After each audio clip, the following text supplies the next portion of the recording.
Shalom Bapak Ibu, kembali lagi di dalam sarapan. Kita akan bersama merenungkan sebuah topik Aku Dungu, terambil dari Amsal 12 ayat yang pertama.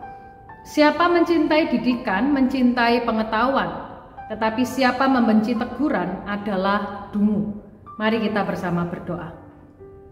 Kami mau mendengarkan firman-Mu Tuhan, dan kami berusaha untuk bisa diberikan konsentrasi yang baik, diberikan hati yang juga siap untuk mendengar apa yang Engkau sabdakan.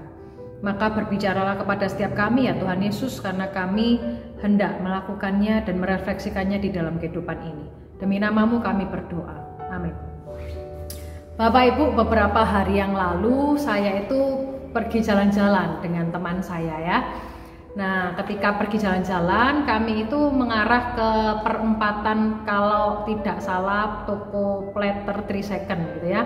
Kita mengarah ke arah Pasar Pahing. Nah, di sana Bapak Ibu sudah bisa bayangkan ya, ketika kami akan mengarah jalan ke Pasar Pahing ke depan, dari arah Joyoboyo sana, tiba-tiba lewatlah mobil plat nomor dari kota lain menuju ke arah Platter, ke arah kita.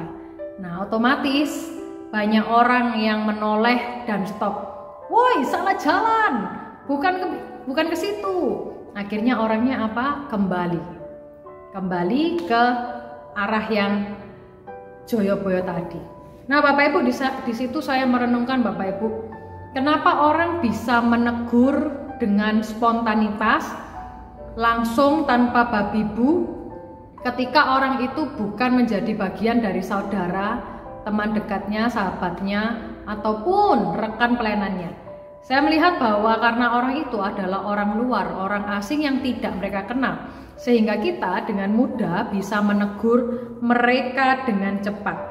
Tetapi pertanyaannya Bapak Ibu, apakah kita bisa menegur sahabat kita, menegur rekan pelayanan yang sudah dekat dengan kita, menegur keluarga kita dengan spontanitas juga ketika kita tahu bahwa jalan mereka juga berada di dalam hal yang salah?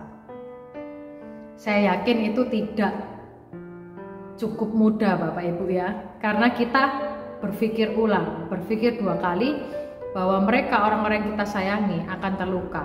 Atau kita mengambil pilihan menegur mereka dengan kasih, dengan baik, dan kita bisa tahu bahwa mereka ini juga menerima masukan kita. Nah, Amsal mengingatkan kepada kita Bapak Ibu, bahwa orang yang cinta pengetahuan itu senang mendapat teguran. Nah, bercermin dengan diri kita pribadi Bapak Ibu, ketika kita melihat orang lain salah dan ditegur, apakah kita juga siap untuk diberikan teguran? Apakah kita juga senang diberikan didikan yang membangun kehidupan kita, atau kita justru menganggap orang lain itu hanya mengganggu atau mengkritik kita secara berlebihan ataupun pendek? Nah, ternyata Amsal katakan mereka-mereka yang tidak suka ditegur adalah orang yang dungu. Maksudnya dungu itu apa? Dungu itu lebih dari kata bodoh, lebih dari kata orang yang budek juga. Kalau bisa dikatakan mereka yang memiliki otak yang tumpul Bapak Ibu ya. Mereka yang tidak bisa dibilangin ini adalah orang-orang bebal, yang kalau ditegur, Amsal katakan mereka adalah orang dungu karena tidak mau menerima didikan dengan baik. Nah, apakah kita menjadi orang yang dungu atau orang yang dengan senang hati menerima teguran itu dengan merefleksikannya di dalam kehidupan kita?